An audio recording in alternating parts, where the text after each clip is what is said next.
Hey YouTube, Peterbilt Knife Guy. Today we're going to be doing the opposite of the video I did yesterday, which was 4 knives that I should like but don't. Today we're going to be doing 4 knives that I didn't think I would like, but I ended up loving. And let's get this started off with number 1, because this is going to be a long video. This is not going to be a long video. And number 1 is the Rat 1. Now, if anybody watches my channel, oh look, I cut up a hot dog earlier. I should wipe that off. You can tell how much I plan for these videos. So yeah, this is the Ontario Rat 1. Number 1, I'm not a big folder guy. I don't care about modern folders too much. I carry a folder every day. It's literally my most carried knife is a folder. But this one always looked funky to me. Just the way it's shaped and the way it looks, it just didn't stand out to me. When it comes to knives, it shouldn't, but sometimes aesthetics comes first for me, especially with pocket knives, before functionality, because most pocket knives will cut. I mean, what are you opening with it? Boxes, cutting a hot dog, you know, stupid things like that. String, rope, shoelaces, you never know. But yeah, and then I bought one, and that was my problem. I bought one. Once I had this thing in hand, because I have extra large hands, this has been the most comfortable, usable knife that I've ever carried. So much so that not only did I start out with the AUS 8 version, I bought the D2 version, which was even better than that. And then now I have the S35 VN version, which is even better than that. Did not think I would like it. Took a chance because the AUS 8 version is only like 30 bucks, 35 bucks or something like that. Ended up falling in love. If you don't have one of these, freaking get one. That's number 1. We're going from biggest or smallest to biggest on this. And number 2 is a knife that has been seen a lot on my freaking channel. Not so much lately, but it has been. It is the Tops Longhorn Bowie. This knife took me by surprise. It was one of those knives that I figured, hey, this is going to be aesthetically pleasing. It is very aesthetically pleasing. I like the lines. I like the sweep. I like the recurve in the blade. Everything I liked, but the thing that worried me the most was this handle. It has an absolutely gigantic handle. And even for me, with extra large hands, I was worried. You know, from the end of the handle to the scales, I mean, we're talking almost 6 inches.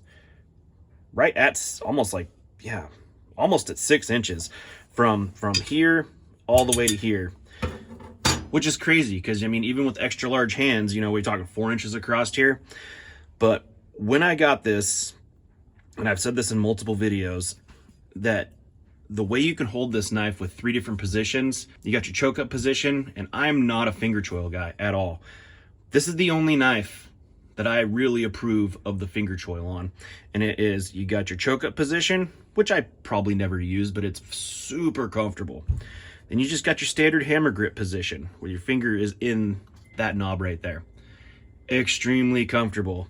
And then they got this little cutout right here, which if you throw a lanyard on here and you rest your freaking ring finger in there, this thing chops almost like a 9-inch bladed knife.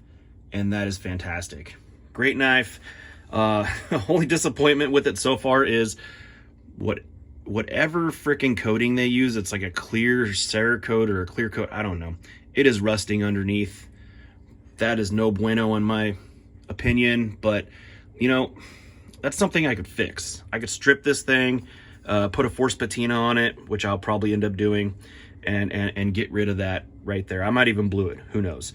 But excellent knife. I was also extremely worried about the tip on this one being too thin, and that has been not the case. This is a very robust tip for something that is stabby, slicey, and just all around freaking awesome. Speaking of which, check out, was it Josh Dodd, Dad Bod? He has a lot of the same knives as me, and he just started his YouTube channel. And yeah, you know, give him some support. Check him out. Next is another Ontario product. Well, first off, actually, because I'm failing. The other reason I did not like this knife was the sheath. The sheath this thing comes with is atrocious. Absolute garbage. Hated it.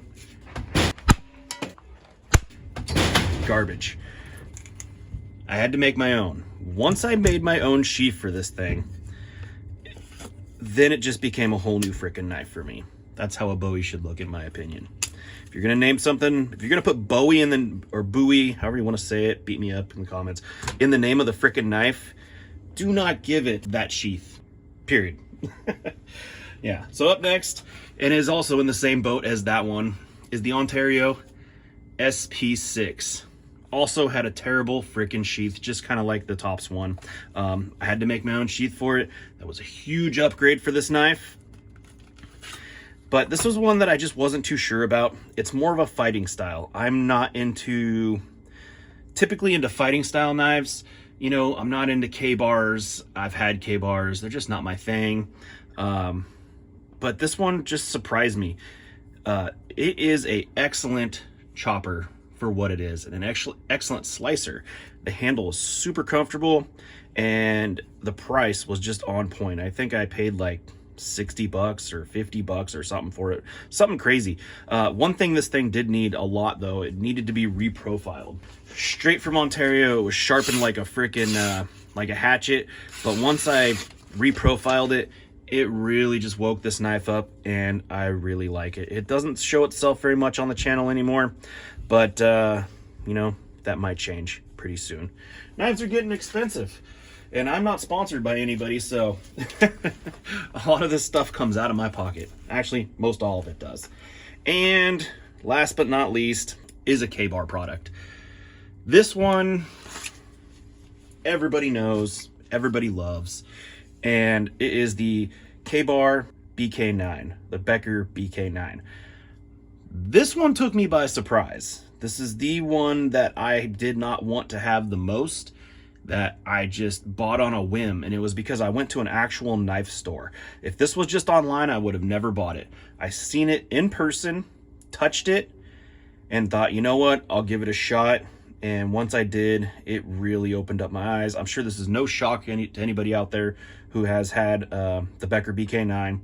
It is pretty much a fantastic knife. This is actually the only knife that I approve of the typical Ontario sheath. Out of all my Ontarios that have these crap ass sheaths that they send, this one is the only one that I don't feel I need to change. It fits the knife for me. Yeah, it just, there's no reason for me to change it. Also, the scales. Everybody changes the scales on it, says it wakes up the knife. I did my own stipple job, and man, that changed the grip on there. The grip is a little small for me. My hands are a little tight inside here. They do squish down, but it hasn't really been a problem chopping, which is good. Even in the choke back position, this is not the most comfortable, but it does its job. And yeah, this is just another knife that I kind of fell in love with and recommend now. It was just weird because I'm very stubborn sometimes, and it took me a long time and actually physically holding this in person to even give it a chance. But anyways, these are my 4 knives that I didn't think I would like, that I ended up loving. That's all I got for you today. Thanks for watching.